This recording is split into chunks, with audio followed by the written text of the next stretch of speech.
everybody, welcome back. Today I'm taking a look at Ninja Ryukenden 3 for the Famicom. This game was developed and published by Tecmo, and it was released in Japan in 1991, and later that same year in North America under the title Ninja Gaiden 3, The Ancient Ship of Doom. The NES version was never released in Europe, but a later port to the Atari Lynx was. It was also released on the SNES as part of the Ninja Gaiden trilogy, and it's also been made available via the Wii Virtual Console.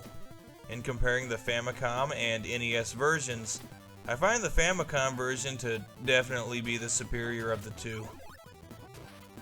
The plot in either version of the game is a bit convoluted and over the top, but that's perfectly acceptable from a game in the Ninja Ryukenden series, especially if it means more of the kick-ass cutscenes between stages.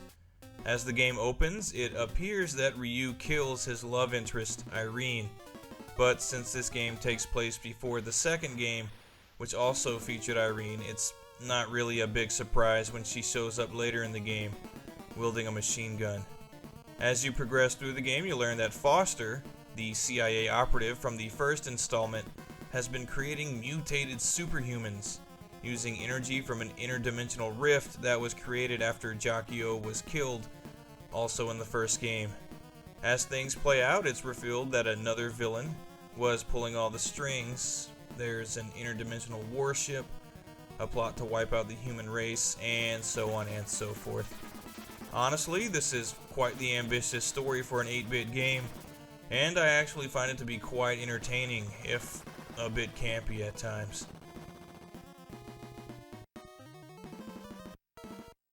The core gameplay in Ninja Ryukenden 3 is basically the exact same as its predecessors. The controls are unchanged. You attack with B, jump with A, and use your items by pressing up and B, so it's actually the exact same control scheme as Castlevania.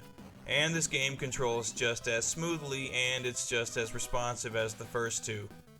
One thing that I like in the sequels is that you can crawl up and down the walls when you're clinging to them, which does make certain areas quite a bit easier to navigate. And you can attack while clinging to walls, though you can only attack with your sub-weapon. You can also cling to most overhead platforms now, which is also really useful. All of the power-up orbs now show you what's inside them, which is nice. It makes it easier to avoid picking up items that you don't want. Also, Ninja Ryukenden 3 no longer features the Ninja Clone power-up from the second game, but it does introduce the sword power-up, which I actually much prefer. It not only increases the range and power of your attack, but also the radius, so you don't have to crouch to hit low-lying enemies, for example. Overall, the gameplay in Ninja Ryukenden 3 remains excellent and very fun, and I really like the changes that were made.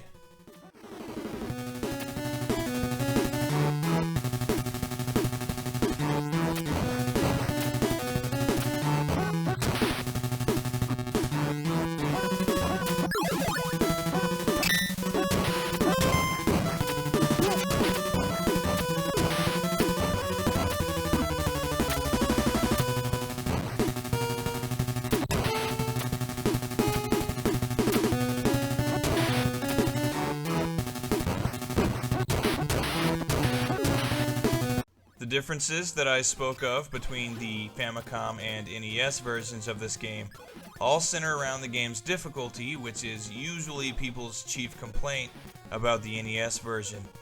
The Famicom release grants you infinite continues, the same as the first two games in the series. Not so on the NES.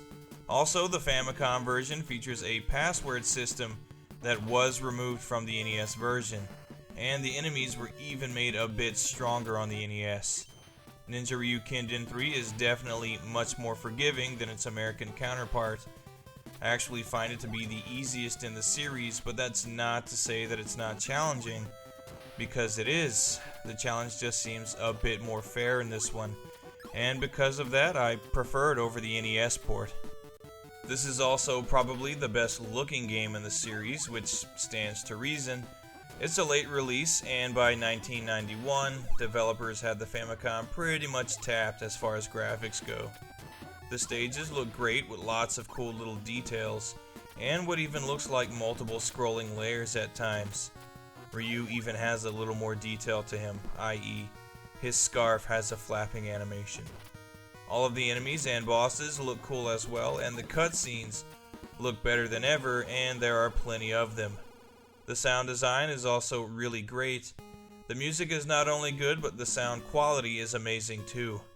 While I don't think the soundtrack quite measures up to the original, I still give it really high marks. The sound effects as well, they sound great. And Ryu even has a voice this time around in the form of yelling when he slashes with his sword and grunts when he takes damage. Overall, I definitely count this as one of the better looking 8-bit games I've ever played, and as a game with an above average soundtrack.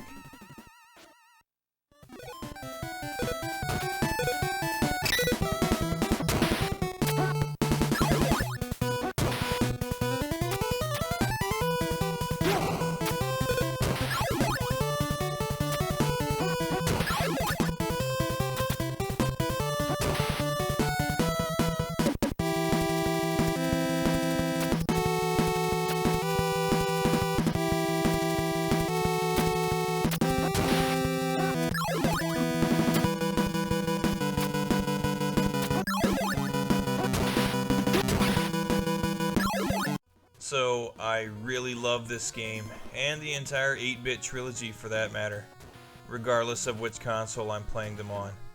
Like I said, I do prefer the Famicom version of Ninja Ryukenden 3, but I can easily recommend playing this one any way you can, infinite continues or not. It's fun, it looks great, it sounds great, and as I pointed out earlier, there are a lot of places to find it. If you've never played this, or any of the other games in the series, definitely do. These are some of the classics of the 8-bit era, and some of my personal favorites.